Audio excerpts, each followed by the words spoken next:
చేశారు. Right, one by one మాట్లాడదాం sir. మనతో సింగళూరు వెంకటేష్ గారు ఉన్నారు, సీనియర్ హైకోర్టు అడ్వకేట్, రాజకీయ విశ్లేషకులు. సింగళూరు గారు, గుడ్ ఈవినింగ్ అండి.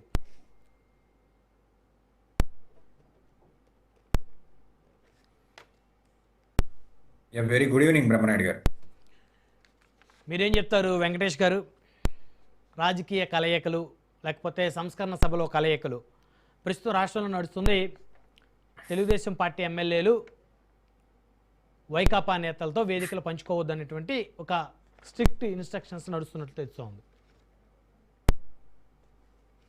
ఖచ్చితంగా అండి. ముందుగా మీకు అలాగే ఛానల్ వీక్షకులకి, అలాగే ప్యానెల్లో ఉన్నటువంటి ఇతర సోదరులకు కూడా ముందుగా నమస్కారాలు.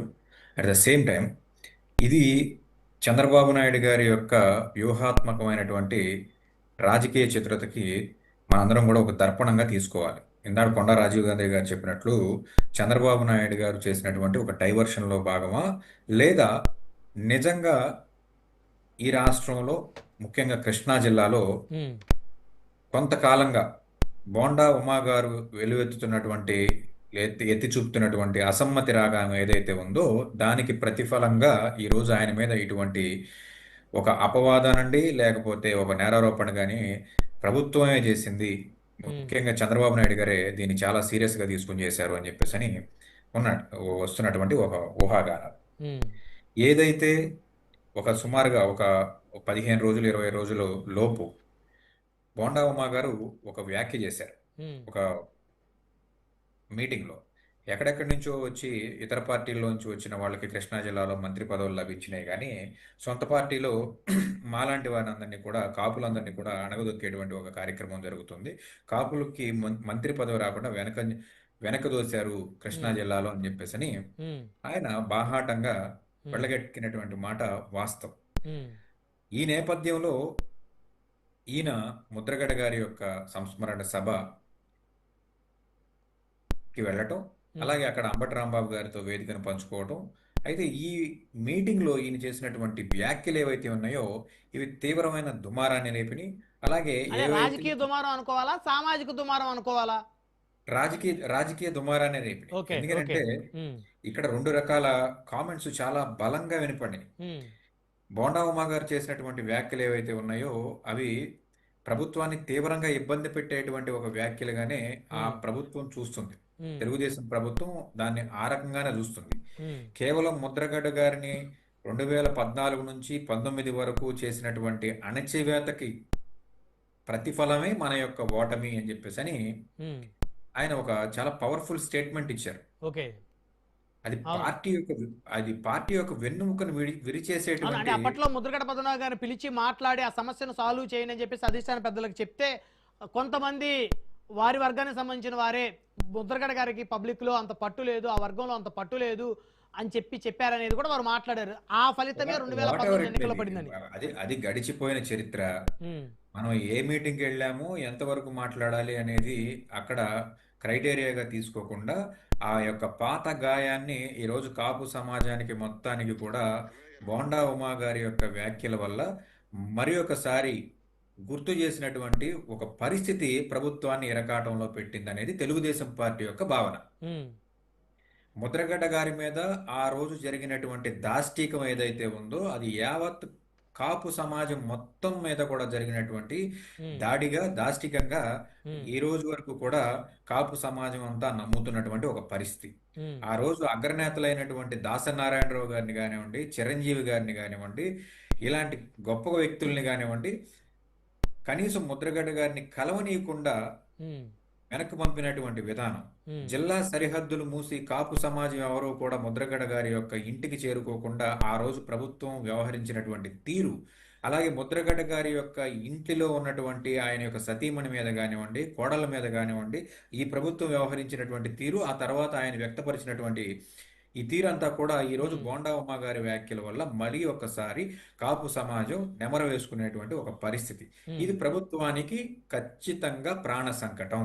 ఇటువంటి వ్యాఖ్యలు చేయటం అనేది చంద్రబాబు నాయుడు గారు తీవ్రంగా భరించలేనటువంటి ఒక వ్యవహారంగా దీన్ని చిత్రీకరించినటువంటి ఒక పరిస్థితి. ఇది ముఖ్యమంత్రి గారికి చాలా చాలా చాలా ఇబ్బంది పెట్టేటువంటి ఒక వ్యవహారం. ముద్రగడ్డ గారు లేరు, ఆయన మీద జరిగినటువంటి దాష్టికం ఎవరికి గుర్తులేదు, లేదా ఇటువంటి వ్యవహారాన్ని మళ్ళీ తవ్వి కాపు సమాజానికి మొత్తం గుర్తు చేశాడు ఈయన అనే దాని మీద ఈరోజు బోండా ఉమా గారి మీద వస్తున్నటువంటి ఈ చర్యలకి ఏదైతే ఉందో దీనికి కారణభూతమైనటువంటి వ్యవహారం. ఇక రెండో విషయానికి వచ్చినట్లయితే ఇదే సభలో కాపులకి అత్యంత మేలు చేసినటువంటి వ్యక్తి చంద్రబాబు నాయుడు గారు అని చెప్పేసి అని బోండా ఉమా గారు పదే పదే చెప్పినట్టు మాట పక్కన మరుగున పడిపోయింది. ఓకే, అయితే ఆ మాట చెప్పారా? చెప్పారు, ఖచ్చితంగా చెప్పారు. అది ఎక్కడ ఆ వార్డు ఎక్కడ కూడా పెద్దగా హైలైట్ అవ్వలేదు సార్. అవన్నీ అది చెప్పారు, చెప్పిన మాట వాస్తవం. అనేక ప్రింట్ మీడియాస్ లో కూడా మీరు వచ్చింది, చెప్తున్నారా కానీ లేకపోతే సోషల్ మీడియాలో రాలేదు. కానివ్వండి ఇదే మీరు చెప్తున్నారా లేకపోతే ఉమా గారు చెప్పారా ఆ వేదిక మీద?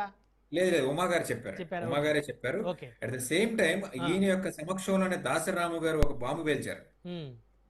అయ్యా, ఈ కూటమి ప్రభుత్వం కాపు సమాజానికి సుమారుగా రమారమి సంవత్సరానికి 3,000 కోట్ల రూపాయలు డబ్బులు ఇస్తామని చెప్పేసి అని నిధులు కాపు కార్పొరేషన్కి ఇస్తామని చెప్పి బాన్యశ్రీ ముఖ్యమంత్రి గారు, డిప్యూటీ ముఖ్యమంత్రి గారు పదే పదే గ్రామాన కూడా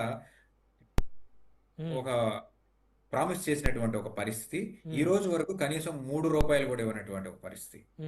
ఈ రోజు 2 సంవత్సరాల పరిపాలన కంప్లీట్ అయింది. మాకు 6,000 కోట్ల రూపాయలు మా ఖాతాలోకి రావాల్సినటువంటి ఒక పరిస్థితి. మీరు 60 రూపాయలు కూడా పంపించినటువంటి ఒక పరిస్థితి.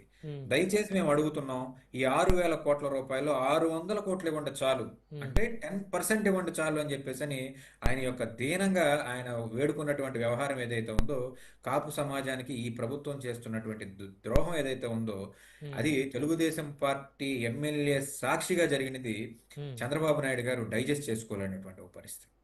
ఈ రెండు వ్యాఖ్యలు ఈరోజు బోండా ఉమా గారి మీద ఇటువంటి చర్యలకి ఉపక్రమించేటువంటి ఒక పరిస్థితిని ఈ సమాజం లేకపోతే ఈ ప్రభుత్వం తీసుకున్నటువంటి ఒక పరిస్థితి మనందరం కూడా అభివర్ణించవచ్చు.